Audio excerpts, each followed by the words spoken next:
कल क़यामत के दिन अल्लाह आपसे पूछेगा।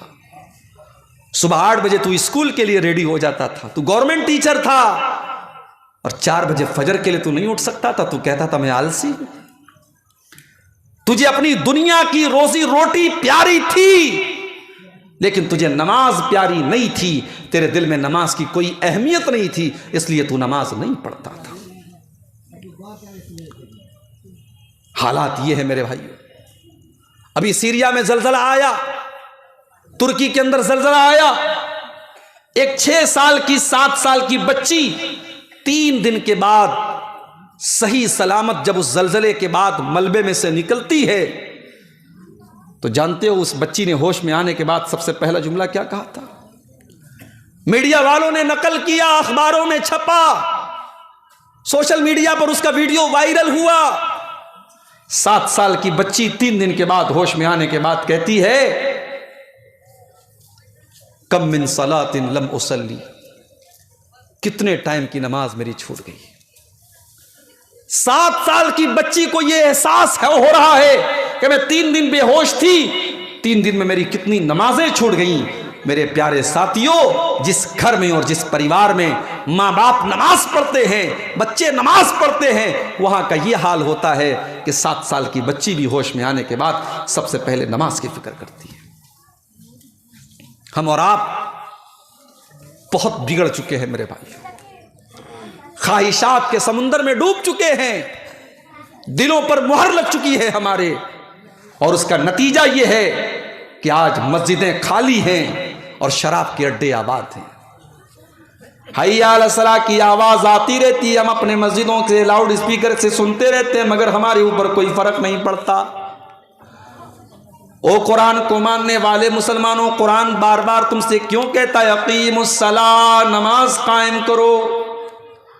कुरान क्यों कहता है इन्नस्सलात कानत अलल मुमिनीन किताबम मौक़ूता, नमाज अपने टाइम के ऊपर फर्ज है। कुरान क्यों कहता है कि जंग के हालात भी अगर वो सामने दुश्मन से लड़ाई हो रही हो, वहां पर भी नमाज माफ नहीं है। आधे लोग नमाज पढ़ेंगे, आधे लोग दुश्मन का सामना करेंगे, जंग के मैदान में तरीका बदल जाएगा, मगर वहां पर भी नमाज आपको पढ़नी पड़ेगी। सफर की हालत में आप हैं, बंगाल के रहने वाले हैं, बिहार चले गए, कलकत्ता चले गए, मालदा से आपने 300-400 किलोमीटर का सफर कर लिया, आप वहां पर अपने घर पे नहीं है, घर की फैसिलिटी आपके पास नहीं है, आपके ऊपर सफर की हालत में भी नमाज माफ नहीं है। ठीक है, आपको सहूलत दी गई, आप 4 रकात वाली नमाज 2 रकात पढ़ लीजिए, आप ज़ुहर और असर की नमाज इकट्ठे पढ़ लीजिए, आप मगरिब और इशा की नमाज इकट्ठे पढ़ लीजिए, मगर नमाज आपके ऊपर माफ नहीं की गई। अल्लाह ने फरमाया इन्नस्सलात कानत अलल मुमिनीन किताबम मौक़ूता, नमाज अपने टाइम के ऊपर फर्ज है। अल्लामा अब्दुल अजीज इब्ने बाज रहमतुल्लाह अलैह से पूछा गया कि अगर कोई इंसान कोमा में है, हॉस्पिटल में कोमा में है, होश में नहीं है वो, या होश में अगर है तो हिल भी नहीं सकता है, वो वजू भी नहीं कर सकता है, वो तयम्मुम भी नहीं कर सकता है, वो रुकू भी नहीं कर सकता है, वो सजदा भी नहीं कर सकता है, वो बिस्तर से उठ भी नहीं सकता है, क्या वो नमाज पढ़ेगा? अल्लामा इब्ने बाज ने कहा पढ़ेगा। कैसे पढ़ेगा भाई? हिल नहीं सकता, रुकू नहीं कर सकता, सजदा नहीं कर सकता, पेशाब कर रहा है, धुल नहीं सकता, वो कैसे नमाज पढ़ेगा?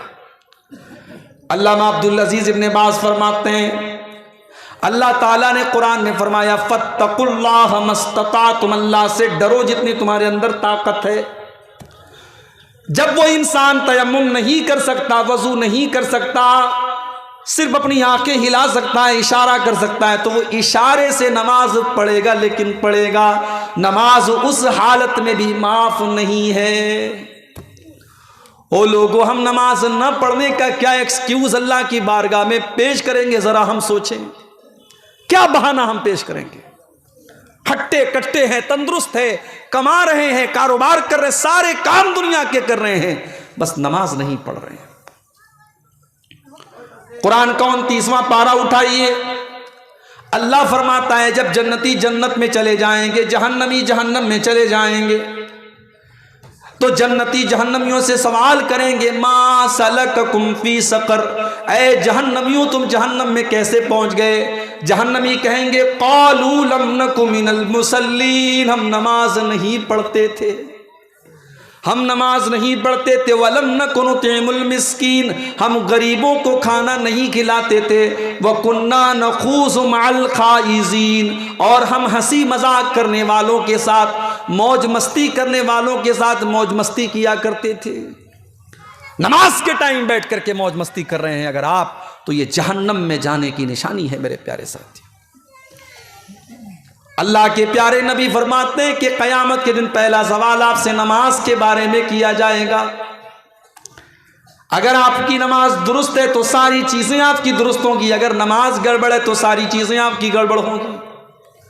कलमा पढ़ने के बाद, तौहीद के बाद, ला इलाहा इल्लल्लाह और मुहम्मदुर रसूलुल्लाह कहने के बाद इस्लाम में अगर सबसे महत्वपूर्ण अगर कोई चीज है, सबसे इंपॉर्टेंट अगर कोई चीज है तो नमाज है मेरे भाइयों। आज हम में से कितने नौजवान हैं जो नमाज नहीं पढ़ते, उनकी जिंदगी में नमाज की कोई अहमियत नहीं है। हां, जुमा का दिन आता है, मौलाना अताउल्लाह शाह बुखारी बहुत बड़े आलिम थे पाकिस्तान के, वो कहते थे नमाजी 4 तरीके के होते हैं, नमाजी 4 टाइप के होते हैं। एक होते हैं ठाठ के, एक होते हैं 8 के, एक होते हैं 360 के, और एक होते हैं खाट के। पूछा गया इसका क्या मतलब है? बोले ठाठ के नमाजी वो हैं जो 5 टाइम की नमाज पढ़ते हैं अल्लाह के रसूल के तरीके के मुताबिक। 8 के नमाजी वो हैं जो जुमा 8 दिन पर नमाज पढ़ते हैं। 360 के नमाजी वो हैं जो साल में ईद और बकरीद की नमाज पढ़ते हैं। और खाट के नमाजी वो हैं जो किसी रिश्तेदार के मरने पर जनाजा पढ़ लेते हैं। जनाजा पढ़ लिया, बस आप बहुत बड़ा उसने एहसान कर लिया। ये आज है मुसलमानों का हाल। और सिस्टम तो बड़ा अच्छा बना है साहब, जिंदगी भर कुछ भी करो, मर गए तो लोग आपके लिए कुरान खानी कर देंगे, आपकी बख्शिश हो जाएगी।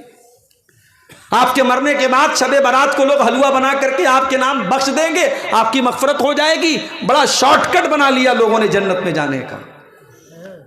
आज आप देख लीजिए हमारे कितने भाई हैं कब्रिस्तान में जाकर के अपने मुर्दों के लिए मगफरत की दुआएं कर रहे हैं, रात रात भर जाग रहे हैं।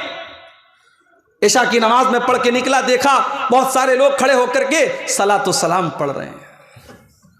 शॉर्टकट है ना, आसान तरीका है। आज के ज़माने में खाना ना खाना पड़े, लोग चाउमीन खा लेते हैं, बर्गर खा लेते हैं। फास्ट फूड का ज़माना है, हर चीज़ में हमें फास्ट चाहिए। जन्नत में जाने के लिए मेहनत करने की ज़रूरत नहीं है, बस शबे बारात में रात में साल में एक बार जाग लो, बस सारी साल भर का मामला ख़त्म हो गया। मेरे प्यारे साथियों, आज की रात की कोई भी फजीलत किसी सही हदीस से साबित नहीं है। 15 शाबान की रात में अल्लाह के नबी से कोई इबादत साबित नहीं है। 15 शाबान का रोज़ा भी अल्लाह के नबी से साबित नहीं है, बल्कि अल्लाह के नबी ने मना किया है कि 15 शाबान के गुजरने के बाद फिर रोज़ा न रखा जाए, ताकि रमज़ान के लिए आपके बदन के अंदर ताकत मौजूद रहे, रमज़ान के लिए आपके बदन के अंदर एनर्जी मौजूद रहे। अगर आप नफिल रोज़ा रखते भी हैं तो भी आप 15 शाबान के बाद रोज़ा न रखा करें। ओ लोगों, आज हमारा बेड़ा गर्क कर दिया बिदातो खुराफात ने। 4 झंडे जहां पे लग गए वहां पे सजदा करना शुरू कर दिया। कितनी ऐसे झंडे और कितने ऐसे कब्रें और मज़ारें हैं जहां पर आज मर्दों और औरतों के सजदा करने वालों की लाइन लगी है। मौलाना अल्ताफ हुसैन हाली ने कितनी सच्ची बात कही थी, सारा काम अगर गैर मुस्लिम करता है तो वो काफिर है, मुशरिक है, और वही काम अगर मुसलमान करता है तो तुम पक्के मुसलमान कैसे हो सकते हो। मौलाना हाली कहते हैं, करे गैर गरबुत की पूजा तो काफिर, कवाकिब में माने करिश्मा तो काफिर, झुके आग पर बहरे सजदा तो काफिर, जो ठहराए बेटा खुदा का तो काफिर, मगर मोमिनों पर कुशादा है राहें, परस्तिश करें शौक से जिसकी चाहें, नबी को जो चाहें खुदा कर दिखाएं, इमामों का रुतबा नबी से बढ़ाएं, मज़ारों पे जा जा के नजरें चढ़ाएं, शहीदों से जा जा के मांगे दुआएं, न तौहीद में कुछ फ़र्क इससे आए, न इस्लाम बिगड़े न ईमान जाए। वही काम गैर मुस्लिम करता है तो हराम है, मुशरिक है, वो काफिर है, और वही काम हम और आप करते हैं तो इस्लाम है। मेरे प्यारे साथियों, ये डबल स्टैंडर्ड